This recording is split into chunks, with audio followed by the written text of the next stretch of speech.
साथीहरू नमस्कार गर्दै स्वागत गर्न चाहन्छु तपाईहरुलाई आजको हाम्रो भिडियोमा।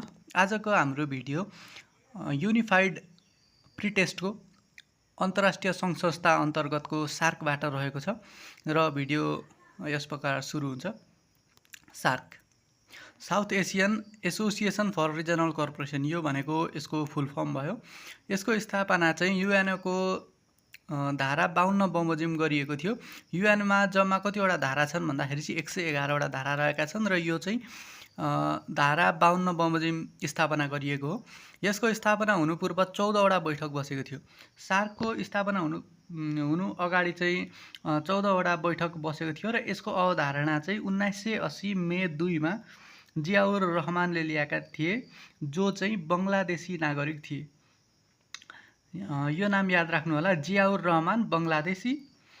अनि यसको अवधारणाको डेट पनि याद राख्नु होला, 1980 मे 2, 1980 मे 2।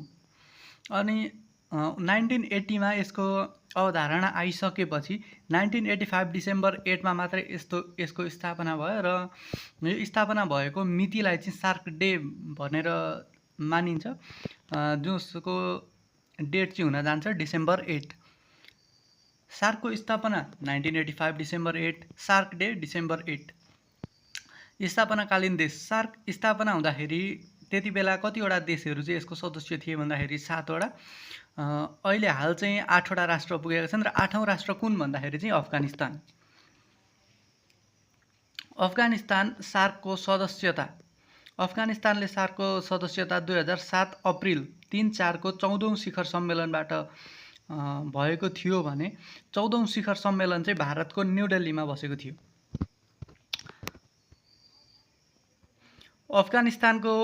अफगानिस्तानको प्रस्ताव गर्ने देश कुन थियो भनेर सोध्दाखेरि भनेको भारत हुन्छ र नेपालको प्रस्ताव गर्ने देश भनेको चाहिँ चाइना। सरी, नेपालले प्रस्ताव गरेको देश भनेको चाहिँ कुन हो भन्दाखेरि चाइना हो, जुन चाहिँ अस्वीकार भएको थियो। अब सार्क राष्ट्रहरू के हो भन्दाखेरि यतापट्टि चाहिँ याद गर्नको लागि मेमोनिक लेखिएको छ, एमबीबीएस पानी भनेर लेखिएको छ। एमबाट मालदिप्स, यतापट्टि चाहिँ यो क्यापिटलहरू हो। मालदिप्सको क्यापिटल कुन हो भन्दाखेरि माले। बीबाट बङ्गलादेश, बङ्गलादेशको क्यापिटल ढाका। अर्को बीबाट भनेको भुटान, भुटानको थिम्पू। एसबाट श्रीलङ्का, श्रीलङ्काको कोलम्बो। पीबाट पाकिस्तान, पाकिस्तानको इस्लामाबाद। एबाट अफगानिस्तान र अफगानिस्तानको काबुल।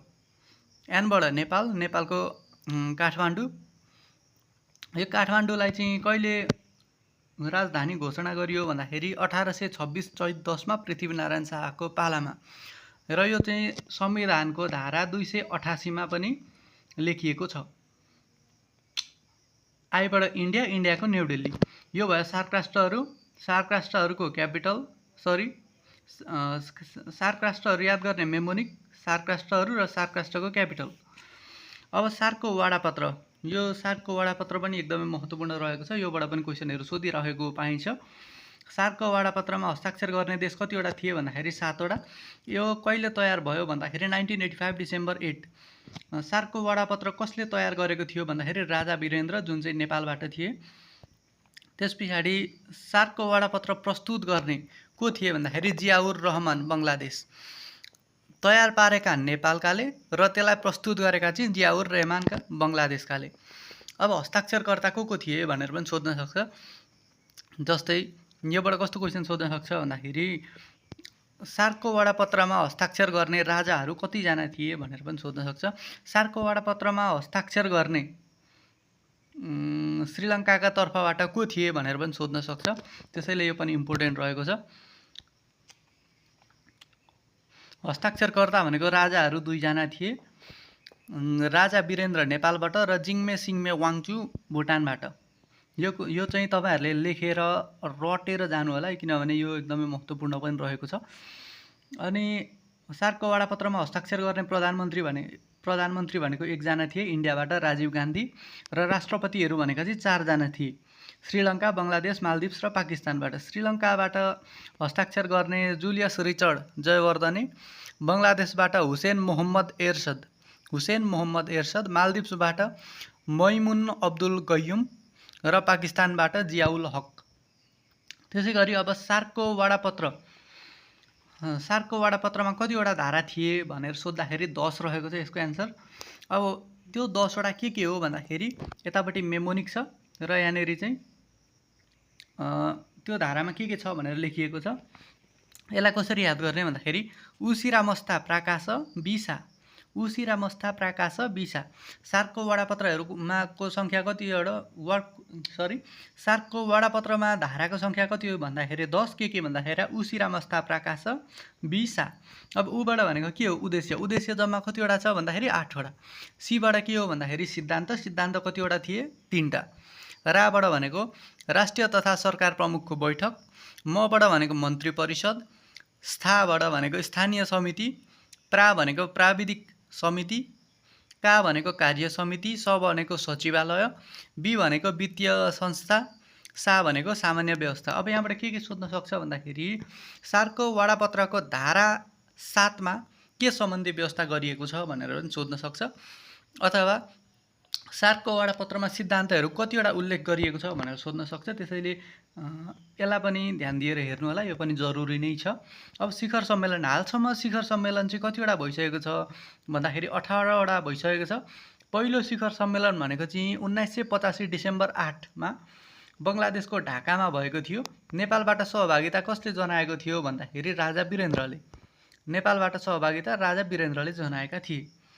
अब 18औं शिखर सम्मेलन कहाँ भएको थियो भन्दाखेरि 18औं शिखर सम्मेलन भनेको चाहिँ नेपालको काठमाडौँमा भएको थियो, जुन चाहिँ 2014 नोभेम्बर 26-27 मा भएको थियो। नेपाली डेट भन्नुपर्दाखेरि 2071 साल मङ्सिर 10-11 गते।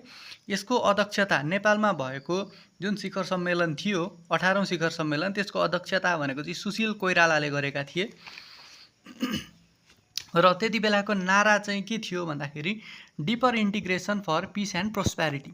नारा के थियो? Deeper integrity for peace and prosperity, शान्ति र समृद्धिका लागि गहन एकता। अनि त्यो शिखर सम्मेलनमा के निर्णय भयो भन्दाखेरि 2030 AD सम्म एड्सको महामारी अन्त्य गर्ने, 2016 AD लाई सार्क सांस्कृतिक वर्ष मनाउने, 19th शिखर सम्मेलन पाकिस्तानमा गरिने, सार्कको केन्द्र 11 वटाबाट घटाएर 5 वटामा तय गरेको। पर्यावश्यक राष्ट्रहरू कतिवटा थिए भन्दाखेरि चाहिँ 8+1 एक चाहिँ कुन हो भन्दाखेरि युरोपियन युनियन। अब 8 वटा कुन थिए भनेर अहिले हामी हेर्नेछौँ एकछिनमा अगाडिपट्टि। 8 वटा के थिए भन्दाखेरि पनि त्यसको मेमोनिक पनि छ, हो त्यो पनि म तपाईँहरूसँग सेयर गर्ने नै छु।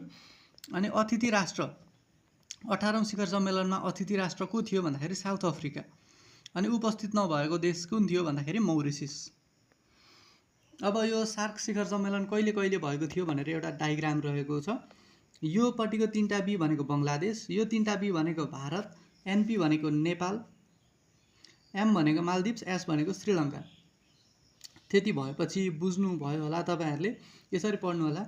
एमबी एनपी एमएस सरी बीबी एनपी एमएस, बीबी एमएस एनपी, एमएस यताको यता आयो, एनपी यताको यता आयो, त्यस पछाडि बीबी एसबी एमएनपी।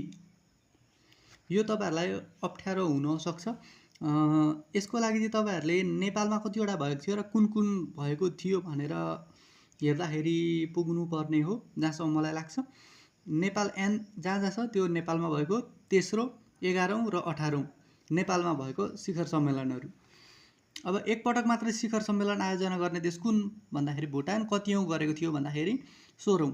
दुई पटक शिखर सम्मेलन गर्ने देश भनेको पाकिस्तान, चौथो र 12औं।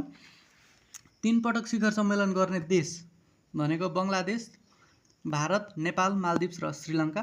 एक पटक पनि शिखर सम्मेलन नगर्ने देश भनेको चाहिँ अफगानिस्तान रहेको छ, किनभने अफगानिस्तान सार्कको सदस्य ढिलो भएको थियो, त्यही भनेर अहिलेसम्म अफगानिस्तानमा चाहिँ कुनै पनि शिखर सम्मेलन भएको छैन। राजधानी भन्दा बाहिर भएको शिखर सम्मेलन कतिवटा थियो भन्दाखेरि 2टा, कुन भन्दाखेरि 2nd र 17th। 2nd भनेको चाहिँ भारतको बेङ्गलोरमा भएको थियो र 17th भनेको चाहिँ मालदिप्सको अडुएटलमा भएको थियो। 18 वटा शिखर सम्मेलनमा नेपालबाट सहभागिता, नेपालबाट चाहिँ 18 वटा शिखर सम्मेलनमा चाहिँ को सम्मेलन को चाहिँ सहभागी भएको थिए भन्दाखेरि 1 देखि 4 सम्म, लगातार 1 देखि 4 सम्म भनेको चाहिँ राजा वीरेन्द्र, 5 मा भनेको कृष्ण प्रसाद भट्टराई, 6, 7, 10, 14 र 15 मा भनेको चाहिँ गिरिजा प्रसाद कोइराला। अब बाँकी रहेकोमा चाहिँ कसरी याद गर्ने भन्दाखेरि मेरो ससुरा एमबिएस भनेर याद गर्ने। मेरो ससुरा एमबिएस भन्दाखेरि सजिलो हुन्छ। अब अलिअलि तोडमोड त गर्नैपर्छ, जस्ताको त्यस्तै सिधा त हुँदैन, याद गर्नको लागि अलिकति बटारिएको छ।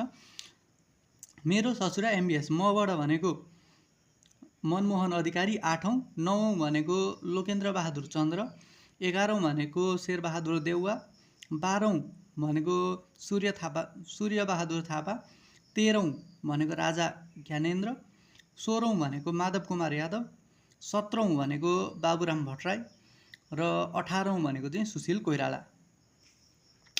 यसरी तपाईँहरूले याद गर्न सक्नुहुन्छ। अब सार्कको पर्यवेक्षक राष्ट्रहरू 8+1। सिजेएमा माइक, यो मेमोनिक रहेको छ। सिजेएमा माइक, सीबाट भनेको चाइना, जेबाट जापान, एबाट अमेरिका, एमबाट म्यानमार, एबाट अस्ट्रेलिया, एमबाट मौरिसियस, आईबाट इरान, केबाट साउथ कोरिया र ईबाट भनेको युरोपियन युनियन। अब सार्कलाई असफल र गरिबको सङ्गठन पनि भनेर चिनिन्छ। काठमाडौँबाट सार्कको राजधानीको दूरी, यो भनेको तपाईँहरूले सबैभन्दा टाढाको र सबैभन्दा नजिकको याद गरे पुग्छ। सबैभन्दा नजिकको भनेको चाहिँ थिम्पू रहेको छ 400 किलोमिटर र सबैभन्दा टाढाको भनेको चाहिँ मालदिप्सको माले रहेको छ जुन 2760 किलोमिटर रहेको छ। अरू भनेको चाहिँ ढाका भनेको 620, न्यू दिल्ली भनेको 790, इस्लामाबाद भनेको 1380, काबुल भनेको 1710, कोलम्बो भनेको 2320। अब सार्कको केन्द्रहरू भनेको 5वटा रहेका छन्। सार्कको 5वटा केन्द्रहरू कहाँ र के रहेका छन् भन्दाखेरि सार्क कृषि तथा सूचना केन्द्र भनेको बङ्गलादेशको ढाकामा रहेको छ। सार्कको ऊर्जा केन्द्र भनेको पाकिस्तानमा रहेको छ। सार्क सांस्कृतिक केन्द्र भनेको श्रीलङ्कामा रहेको छ। सार्क विपद व्यवस्थापन केन्द्र पाकिस्तानमा रहेको छ। सार्क क्षयरोग तथा एचआइभी एड्स केन्द्र भनेको चाहिँ नेपालमा रहेको छ। यसरी हाम्रो 5वटा केन्द्रहरू भइसकेका छन्। 5वटा केन्द्र के भन्दाखेरि सार्क कृषि तथा सूचना केन्द्र, सार्क ऊर्जा केन्द्र, सार्क सांस्कृतिक केन्द्र, सार्क विपद व्यवस्थापन केन्द्र, सार्क क्षयरोग तथा एचआइभी एड्स केन्द्र। अब यहाँबाट चाहिँ तपाईँहरूलाई कसरी क्वेसन सोध्न सक्छ भन्दाखेरि तलमध्ये कुन चाहिँ सार्कको केन्द्र होइन भनेर पनि सोध्न सक्छ, अथवा तलमध्ये कुन चाहिँ सार्कको केन्द्र हो भनेर सोध्न सक्छ, अथवा फलानो केन्द्र चाहिँ कुन देशमा रहेको छ अथवा कहाँ रहेको छ भनेर पनि सोध्न सक्छ। यसलाई पनि हेरिराख्नु होला। सार्कको बजेटको बाँडफाँड, अब सार्कको बजेट चाहिँ कसरी विनियोजन भएको छ भन्दाखेरि भारतले सबैभन्दा धेरै बजेटको हिस्सा प्रस्तुत गर्छ, कति भन्दाखेरि 30.32%। त्यसै गरी पाकिस्तानले 22.56%, नेपाल, श्रीलङ्का र बङ्गलादेशले बराबरी हिस्सा बिहोर्छन् 10.72%। त्यसै गरी मालदिप्स, भुटान र अफगानिस्तानले भनेको चाहिँ 5% रहेको छ।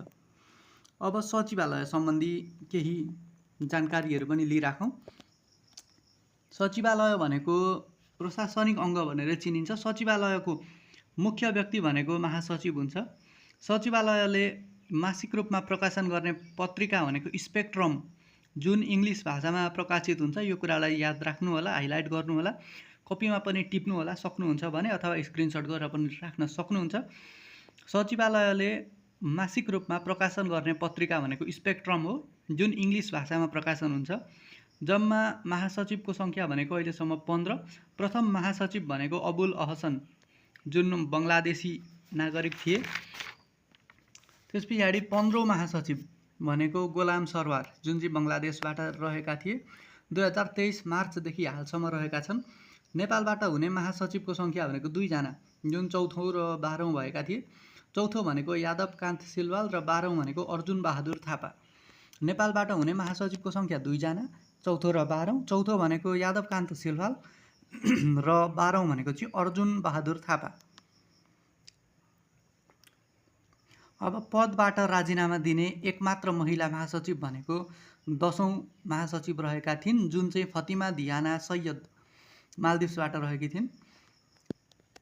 हेडक्वार्टर, अब सार्कको हेडक्वार्टर कहाँ रहेको छ भन्दा काठमाडौँ, नेपालको काठमाडौँ, थमेल त्रिवेणी मार्ग। यसको प्रस्ताव कसले गरेको थियो मतलब सचिवालय नेपालमा राख्नुपर्छ भनेर प्रस्ताव चाहिँ कसले गरेको थियो भन्दाखेरि पाकिस्तानले गरेको थियो। र यसको उद्घाटन चाहिँ 2043 साल माघ 2 गते राजा वीरेन्द्रको पालामा भएको थियो। अब सार्क सम्बन्धी केही अन्य जानकारीहरू पनि रहेका छन्। भिडियो लामो भइसकेको छ, त्यसैले यो सार्कलाई हामी अर्को भिडियोमा कभर गर्छौँ र अर्को भिडियोमा हामी बिमस्टेकलाई पनि हेर्नेछौँ। अर्को भिडियोमा सार्कको बाँकी रहेको र बिमस्टेकलाई कभर गर्नेछौँ। आजको भिडियो यति नै रहेको जानकारी गराउँदै हजुरहरू माझबाट बिदा हुन चाहन्छु। साथै यो भिडियोले तपाईँहरूलाई कतिको मद्दत गर्यो, कतिको इफेक्टिभ रह्यो त यो भिडियो कमेन्टमा जानकारी गराइदिनु होला। हस् त, धन्यवाद। Thank you for watching our video.